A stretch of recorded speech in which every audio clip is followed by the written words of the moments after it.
Kanti ke abantu baphefumule ngelinqaku kwikhasi lethu lika-WhatsApp. Kakhulu lento endiyibonayo yabantwana abawela imilambo emikhulu xa besiya ezikolweni. Lento yenzeka ngapha eCoffee Bay qha nathi sinale problem kwilali zethu zaseLadyfrey kwilali ekuthiwa ngoNkolonga.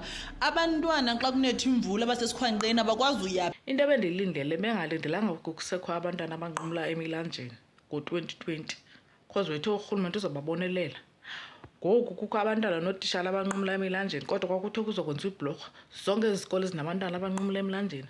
Okanye urhulumente kufuneka kuphinde kubuye esiya sasemlantuka esiya sasePort John's abantwana abatshonayo azaphinda aphakama abonelela abantwana kubhubhe abantwana babanandi ngenxa yorhulumente ongafuni uphakama ongafuni ukwenza into right. Msasi abafundi xa kunje bekumele bangayi esikolweni ngoba lo mlambo lena iphuphuma kakhulu ngoku and imvula zinetha okokoko.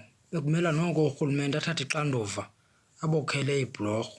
Ibuhlungu kakhulu kuba nalapha kuthi Eastern Cape apha kuthi apha sinezo ngxaki ezinjalo and akudeke kubekho into eyenzekayo ecacileyo. Siyarhalela urhulumente angenelele. Msasazi ndifuna ukuthi mna urhulumente akanankathalo ngabantwana bethu ngoba ziyi-future yabo leya and ootishala bayafuneka esikolweni ukutitsha abantwana but abakwazi uhamba kodwa urhulumente kudala ethembisa ngebridge but akazenzi and I think all over kwiindawo ezininzi akunazibridge especially kwiindawo ezisemaphandleni.